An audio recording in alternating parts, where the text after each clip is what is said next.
Assalamualaikum warahmatullahi wabarakatuh. Saya Raka, dan hari ini saya harus bicara karena ada sesuatu yang membuat saya benar-benar khawatir. Orang tua saya, setiap pagi mereka bangun mandi sarapan, rutinitas yang terlihat sehat.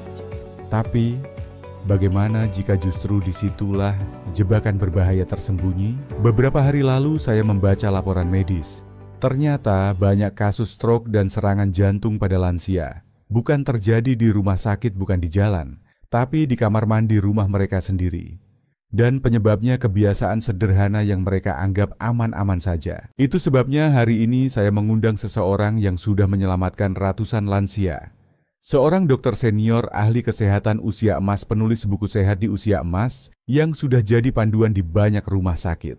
Inilah dia, Dr. Siti Setiati. Raka, saya di sini bukan untuk menakuti.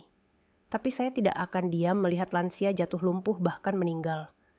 Hanya karena satu kebiasaan kecil yang mereka ulang tiap pagi. Dan jika mereka tidak mau mendengar, saya khawatir kita akan kehilangan terlalu banyak. Dan yang membuat saya makin merinding, semua kebiasaan ini pernah dilakukan oleh orang tua saya.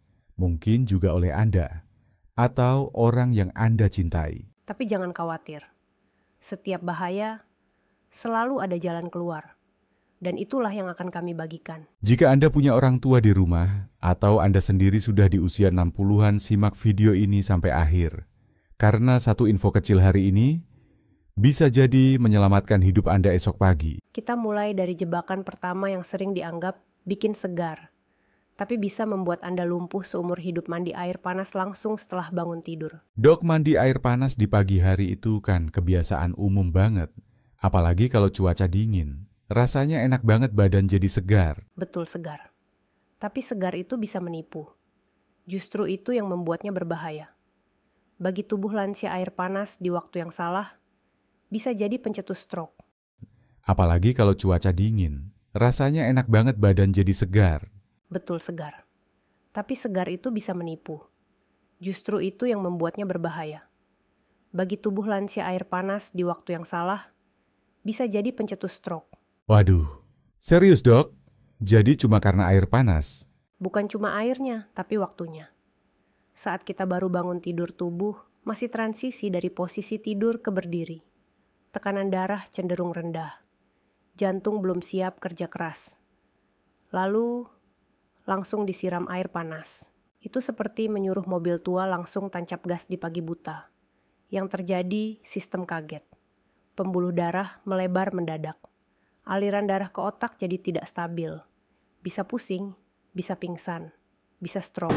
Ya Allah, saya sendiri sering begitu, apalagi kalau buru-buru. Dan itu terjadi ke Ibu Kartini, 75 tahun dari Yogyakarta. Beliau bangun jam 5 langsung mandi air panas. Tiap hari. Suatu pagi cucunya menemukan beliau terduduk lemas di kamar mandi. Bibirnya miring. Tangan kanannya tidak bisa diangkat. Stroke ringan. Waduh, Bapak Ibu siapa di sini yang suka mandi langsung setelah bangun? Jujur aja, tulis di komentar. Saya pernah lakukan itu. Jadi harus gimana dok? Kita kan juga nggak mau mandi dalam keadaan ngantuk. Gampang kok. Setelah bangun jangan langsung berdiri. Duduk dulu 2-3 menit. Minum segelas air putih suhu ruang. Tunggu minimal 15-20 menit sebelum masuk kamar mandi. Kalau ingin mandi air hangat, cukup suam-suam kuku saja. Jangan sampai terlalu panas sampai kulit memerah. Dan ini berlaku untuk semua lansia ya dok? Ya, apalagi yang punya tekanan darah tinggi, kolesterol, jantung lemah. Mereka paling berisiko. Bapak Ibu, sekarang waktunya kita introspeksi. Rutinitas lama belum tentu aman. Tulis angka 1 di komentar kalau Anda setuju untuk mulai ubah kebiasaan ini. Tapi tunggu dulu. Kebiasaan berikutnya justru sering dianggap sehat banget. Padahal bagi lansia itu bisa jadi bom waktu. Kita akan bongkar. Di bagian selanjutnya, mandi air dingin mendadak. Dok, saya sering dengar mandi air dingin itu bagus buat kesehatan. Bisa memperlancar darah, bikin awet muda. Benarkah? Itu benar untuk orang muda. Tapi bagi tubuh lansia, air dingin di pagi hari, itu bisa jadi tamparan yang berbahaya.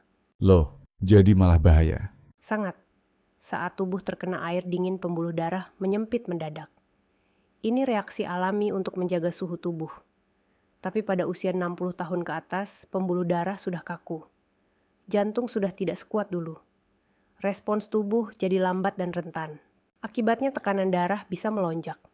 Detak jantung tak beraturan. Bahkan bisa memicu penggumpalan darah kecil yang menyumbat otak atau jantung. Astaga, saya baru tahu dok. Padahal saya pernah baca artikel mandi air dingin itu terapi bagus. Terapinya benar, tapi konteksnya beda. Saya punya pasien Pak Hadi, 78 tahun dari Jakarta Timur. Baca artikel tentang manfaat air dingin, lalu mulai mandi air dingin setiap pagi. Awalnya segar, tapi suatu pagi baru siraman pertama dada, beliau terasa sesak, pandangan kabur, langsung pingsan. Setelah dibawa ke rumah sakit, ternyata serangan jantung ringan, plus stroke ringan. Semua karena lonjakan tekanan darah yang tak terkontrol akibat air dingin mendadak. Bapak Ibu siapa di sini yang suka mandi air dingin pagi-pagi? Coba tulis, saya pernah di komentar. Jangan malu, kita semua belajar. Dok, jadi masih boleh mandi air dingin nggak? Boleh, tapi jangan langsung guyur seluruh tubuh. Basahi kaki dulu, lalu tangan, lalu perlahan bagian atas tubuh. Dan pastikan, bukan setelah bangun tidur langsung, apalagi bukan setelah makan. Kalau punya riwayat tekanan darah tinggi kolesterol atau jantung, lebih baik hindari air dingin sepenuhnya. Gunakan air hangat suam-suam kuku. Dan ini berlaku juga buat yang merasa masih kuat ya dok? Raka, saya sering bilang ke pasien, merasa kuat bukan berarti pembuluh darah Anda setuju. Kita harus dengar sinyal tubuh, bukan ego. Bapak Ibu, ini bukan soal tahan dingin. Ini soal menyelamatkan otak dan jantung Anda. Kalau Anda sepakat, tulis angka 2 di komentar sekarang juga. Dan kita belum selesai. Masih ada kebiasaan ketiga yang sering dianggap tanda orang disiplin. Tapi ternyata justru waktu paling berbahaya untuk mandi. Kita bahas di bagian berikutnya. Sekarang kita masuk ke kebiasaan ketiga. Ini yang sering dibanggakan orang, bangun pagi-pagi lalu langsung mandi. Disiplin katanya. Tapi ternyata justru itu waktu paling rentan bagi tubuh lansia. Ini jebakan klasik. Banyak yang merasa makin pagi mandi makin sehat. Padahal jam 5-6 pagi itu waktu paling rawan terjadi lonjakan tekanan darah. Loh, tapi itu kan waktu alami bangun? Betul, bangun tidak masalah. Tapi tubuh butuh waktu transisi. Saat baru bangun, hormon stres seperti kortisol meningkat tajam. Itu membuat tekanan darah naik. Ditambah tubuh belum terhidrasi dan belum makan. Masuk kamar mandi dengan air panas atau dingin di kondisi itu bahaya besar. Saya merinding dengar ini.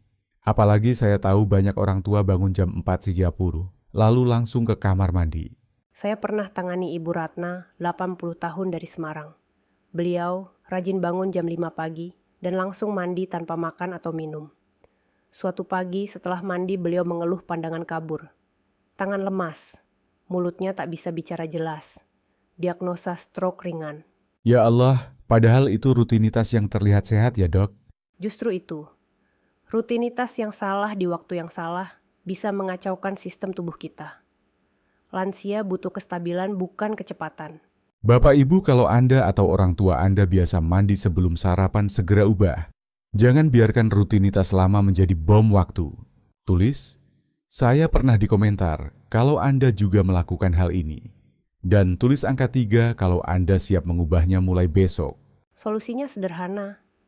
Bangun tidur, duduk dulu, minum air putih suhu ruang. Sarapan ringan seperti pisang roti atau beberapa keping biskuit. Baru setelah itu mandi sekitar pukul 7 atau 8 pagi. Itu waktu aman bagi tubuh. Dan ini juga membantu tubuh lebih segar dan stabil ya dok? Tentu. Karena yang kita jaga bukan cuma kulit bersih, tapi otak yang tetap mendapat oksigen dan jantung yang tidak bekerja terlalu keras. Wah, makin saya dengar makin sadar kalau selama ini kita banyak lakukan hal berisiko tanpa sadar. Tapi ini belum selesai. Karena kebiasaan keempat justru sering dianggap hal kecil, tapi efeknya bisa menghancurkan hidup dalam 1 detik. Kita lanjut setelah ini. Kebiasaan keempat ini kelihatannya sepele, tapi faktanya inilah penyebab paling sering lansia masuk IGD. lantai licin dan tidak ada pegangan di kamar mandi. Raka saya sudah puluhan tahun menangani pasien lansia. Dan jatuh di kamar mandi itu mimpi buruk yang bisa mengubah hidup seketika. Tapi dok, masa sih cuma karena lantai? Saya serius. Keseimbangan lansia sudah tidak sekuat dulu. Otot melemah, refleks melambat. Tambahkan lantai licin tanpa pegangan dan pencahayaan redup itu resep jatuh yang sempurna. Saya pernah menangani Pak Hasan 82 tahun dari Solo. Pagi-pagi beliau masuk kamar mandi sendirian. Lantai basah. Tidak ada pegangan. Beliau terpeleset kepalanya membentur lantai. 2 jam kemudian baru ditemukan. Astaga, Hasilnya stroke, ringan akibat benturan dan lonjakan tekanan darah mendadak. Sejak saat itu, beliau tidak bisa berjalan sendiri lagi. Bapak Ibu, tolong ya, jangan tunggu sampai jatuh baru sadar. Cek kamar mandi Anda hari ini juga. Kalau belum ada pegangan pasang, minimal 2 titik. Kalau lantainya licin, gunakan alas anti-slip atau sandal khusus. Kalau kaki sering pegal, gunakan kursi mandi. Dan pastikan pencahayaan cukup. Jangan mandi dalam gelap atau cahaya remang. Itu bisa memperburuk risiko jatuh. Saya tahu banyak orang tua merasa, saya masih kuat gak usah pegangan. Tapi ingat, 1 detik terpeleset bisa membuat kita kehilangan kemampuan berjalan seumur hidup. Jangan gengsi. Ini bukan soal malu. Ini soal bertahan hidup dan menjaga kemandirian.